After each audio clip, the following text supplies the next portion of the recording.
আমি আগারগাঁ স্টেশন থেকে সোজা চলে এসেছি ঢাকা বিশ্ববিদ্যালয়ে। ঢাকা বিশ্ববিদ্যালয়ের টিএসসি হয়ে ডাইরেক্ট চলে এসেছি লালবাগ কেল্লায়। সো টিএসসি থেকে লালবাগ কেল্লার রিক্সা ভাড়া মাত্র 40 টাকা নেবে। সো এখন আমি গেটের ভিতরে ঢুকবো। সো জনপ্রতি টিকিট হলো আপনার 30 টাকা লালবাগ কেল্লায়। সো আপনারা সবাই আসবেন। তো হ্যালো গাইস, আসসালামু আলাইকুম। আমি আরিয়ান চলে আসলাম আজকের একটা নতুন ব্লগ ভিডিও নিয়ে।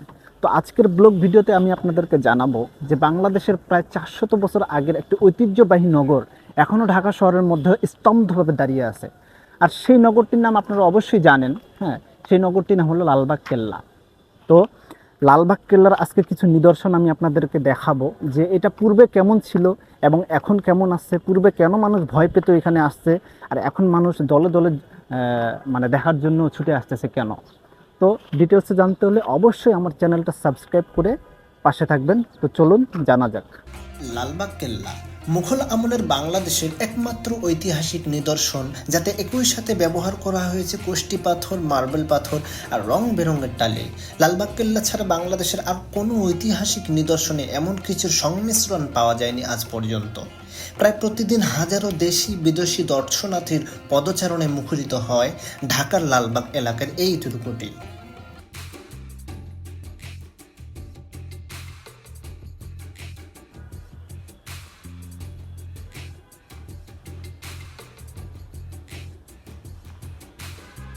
এই কেল্লাতেই অবশিষ্ট রয়েছে একটি পথ সুড়ঙ্গ, ভয়ঙ্কর সুড়ঙ্গ। লোকমুখে শোনা যায় যে আগে নাকি সুড়ঙ্গ পথগুলোতে যাওয়া যেত, তবে এখন আর যাওয়া যায় না। উল্লেখ্য, সুড়ঙ্গ পথে যাওয়ার কথাটি নিতান্তই শোনা কথা, এর কোনো সত্যতা পাওয়া যায়নি। সো এটা এমন একটি সুড়ঙ্গ যেখানে ঢুকলে এই রাস্তা কোথায় গেছে কেউ বলতে পারে না, ইতিহাসে শুনে। তো গাইস, আমি এখন যে জায়গাটাতে আছি অনেকে হয়তো জানেন, শুনেন। হ্যাঁ, এমন একটা জায়গা যার নাম সুড়ঙ্গ। এটা আমরা ছোটোবেলা থেকে বইয়েও পড়ছি আর এখনও শুনে আসতেছি। আর এটা দেখার জন্যই কিন্তু মানুষ ছুটে আসে লালবাগ কেল্লায়। তো এটা হলো সেই আকর্ষণীয় জিনিস। এই যে আমি যেখানে দাঁড়িয়ে আছি, এটা হলো সেই সুড়ঙ্গের দরজা। এটা এখন জনসাধারণের জন্য উন্মুক্ত নয়, আগে হয়তো ছিল তালামারা। হ্যাঁ, তো এইখানে যদি একজন কেউ ঢুকে, ছাগল, গরু, ছাগল যে হোক, মানুষ হোক, একবার গেলে কেউ আর ফিরে আসতে পারে না। এই যে গোপন সুড়ঙ্গ, এটা আমাদের জন্য উন্মুক্ত নয়। এই হলো আমাদের সুড়ঙ্গ।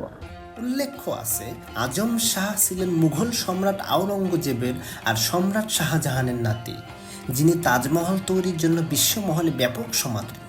এই দুর্গ নির্মাণ কাজ শুরু হওয়ার প্রায় 1 বছরের মাথায় তার বাবার ডাকে তাকে দিল্লি চলে যেতে হয় সেখানকার মারাঠা বিদ্রোহ দমন করার জন্য। সম্রাট আজম শাহ চলে যাওয়ার পর দুর্গ নির্মাণ কাজ সাময়িকভাবে বন্ধ হয়ে যায়। তখন এই দুর্গ নির্মাণের কাজ আদৌ সম্পূর্ণ হবে কিনা তা নিয়ে সংশয় দেখা দেয়। কিন্তু সকল জল্পনা কল্পনার অবসান ঘটিয়ে তৎকালীন নবাব শায়েস্তা খাঁ পুনরায় লালবাগ কেল্লার নির্মাণ কাজ শুরু করে দেন। কাজ থেমে থেমে যাওয়ার প্রায় 1 বছর পরে তো হঠাৎ পরিবিবি মারা যাওয়ার পর, মানে শায়েস্তা খাঁর কন্যা পরিবিবি মারা যাওয়ার পর এই দুর্গটির কাজ একদম পরিপূর্ণভাবে অফ করে দেওয়া হয়, মানে বন্ধ। তো গ্যাস, আমি এখন যে জায়গাটাতে দাঁড়িয়ে আছি এটাকে হাম্মামখানা বলে। হ্যাঁ, যার ফার্সি, এটা হাম্মামখানা হলো ফার্সি শব্দ, এর বাংলা অর্থ হলো স্নানঘর। হ্যাঁ, এটা হলো আপনার এশিয়ার মাইনরে প্রথম আবিষ্কৃত হলেও এটির চূড়ান্ত বিকাশ ঘটে আপনার তুরস্ক এবং পারস্যে। সেই তুরস্ক এবং পারস্য থেকেই কিন্তু এই বাংলাদেশে লালবাগ কেল্লায় এটা নির্মিত হয়। হ্যাঁ, এখানে মোট 5টা ঘর আছে, আমি আপনাদেরকে ঘরগুলো দেখাবো। এই 5টা ঘরে তারা স্নান করতো এবং যে ওই যে উপরে দোতলা দেখতেছেন, হ্যাঁ, আমার জানা মতে যে দোতলায় বিচার কার্য চলতো, অনেকের দ্বিমত আছে। হ্যাঁ, এই তো গাইস, আমি একদম হাম্মামখানার ভিতরে চলে আসলাম, স্নানঘর যেটাকে বলে, যে 5 কক্ষ বিশিষ্ট। হ্যাঁ, তো আজকে আপনাদেরকে দেখাবো যে 5 কক্ষ কখন কীভাবে তারা গোসল করতো। তো এইটা হলো হাম্মামখানার মেইন পয়েন্ট। হ্যাঁ, যে উপরে গোলাকৃতি ছিদ্র রয়েছে 5টা ঘরেই। তো এই 5টা করে বাতাস বের হওয়ার জন্য। আর এখানে তারা গোসল করতো। এই যে গোসল করে, এখানে গোসল করে পানি এদিক দিয়ে আপনার এই যে ছোটো আছে ড্রেনের মতো, এদিক দিয়ে চলে যেত। হ্যাঁ, এই আর আপনার এই যে একটা ছোট কূপ ছিল, এখানে একটা কূপ ছিল, এই কূপে পানি ছিল, এখান থেকে নিয়ে এরা এখানে গোসল করতে। আর এটা হলো আপনার ছোট কক্ষ বিশিষ্ট একটা। হ্যাঁ, আর এই যে এখানে একটা আছে, এই যে একটা রুম, এই দেখেন। তো আপনার এখানে একটা ছোট গোল আকৃতির ছিদ্র রয়েছে বাতাস বের হওয়ার জন্য। হ্যাঁ, তো এই হলো আপনার হাম্মামখানার ভেতরটা।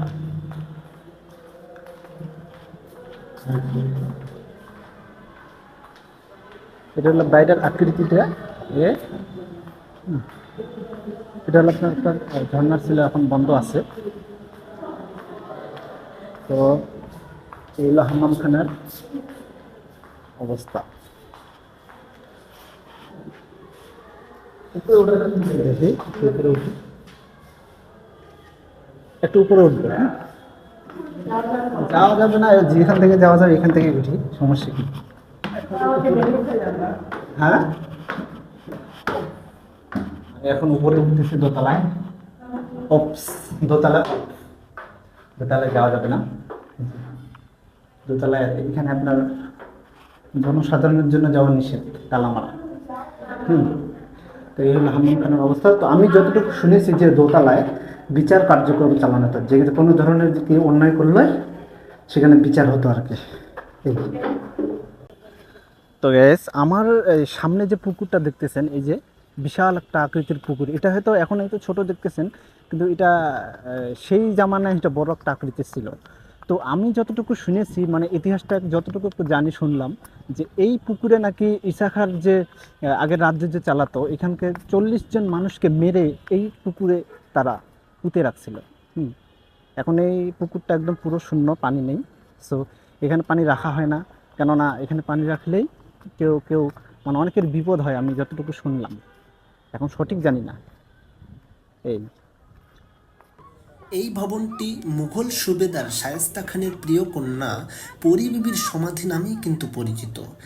তো গ্যাস, আমি এখন যেখানে দাঁড়িয়ে আছি, এখানে হলো আপনার ঈসা খাঁ এবং শায়েস্তা খানের পরী বিবির মাজার, যাকে বলা হয় একটা আকর্ষণ, সবাই এটা দেখতে আসে।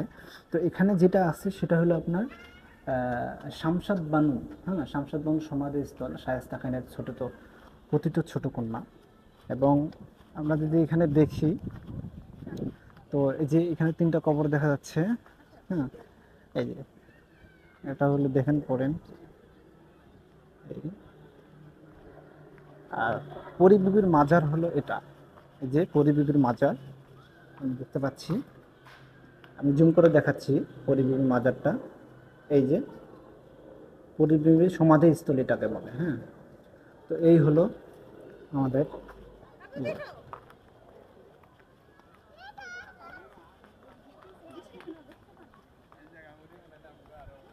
তো গ্যাস, এই হলো লালবাগ কেল্লার অবস্থান।